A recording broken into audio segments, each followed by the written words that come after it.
Hi, good morning everyone. Welcome to the BidAsk YouTube channel. This is your host Sonali signing in. Yesterday we had a big move in dollar rupee. The pair opened at around 24-25 levels and went to a high of 82.40.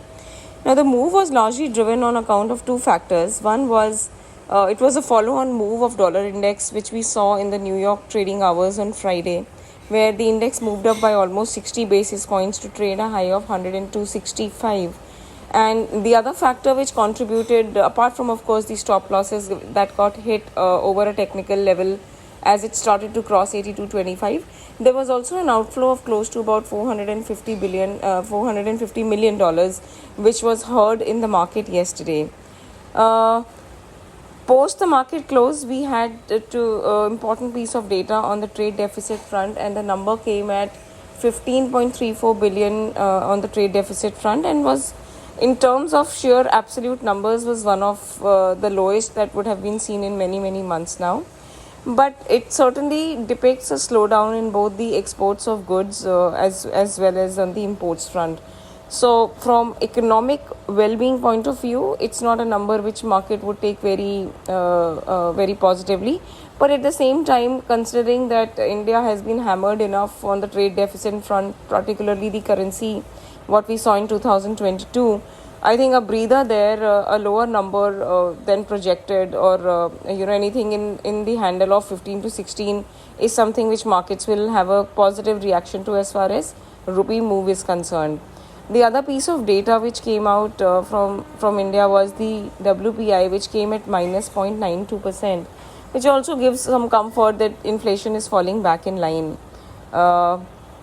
In the crosses space, we had a fairly, I would say, quite a day all across, except for GBP, which saw sharp buying, from a low of 24.50. The pair has seen a high of 25.30 as we speak. Euro, however, has been stuck at 1.0885 odd levels and not immediately seeing a break. Although my core view in Euro is that we see an upwards of an eventual breakout of 111, which the market kind of tried to test and did not allow the break higher. But as the dollar index starts to again come in its downward trajectory after a short-term consolidation, my view on euro is that we head to a 110.80, 111 odd areas. So I am more of a buyer of euro dollar at these levels, staying out of the GBP trade for the time being till the direction gets a little more clearer. I'll prefer to enter at a dip of 24.80, something that we saw yesterday. Once it gets to that dip on the GBP dollar, I think it will be an area where I would attempt to go long. For the day, I think we have important pieces of another thing. We had the China data today, which came in slightly lower than the expected numbers. So yuan has not reacted very positive to the data. But if we look at the read as compared to how the previous months have performed, there is certainly an uptick on those matrices. Another theme which is kind of keeping the markets on tenterhooks is the US debt ceiling deadline, which is expected to come by 1st June. We all know US is not going to default on its debt, but it will keep market in both way moves. It's a way to trade on a particular sentiment, and I think with statements and some data points that will keep coming up till then, it will give markets an opportunity to trade on both fronts. From the US data front, we have the retail sales, a critical number, industrial production data.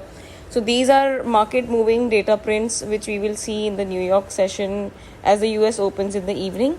For the time being, I think on the dollar rupee front, we could see a range of 82.15 to maybe an 82.30 to play out for a start. Currently, as we speak, it's trading 21.75 to 22.75. If 82.20 breaks convincingly, I think we head to an 82.10 odd areas also. But if it fails to break any lower from here, move to 82.30 and 35 is highly probable. Markets are in a slightly directionless mode, I would say.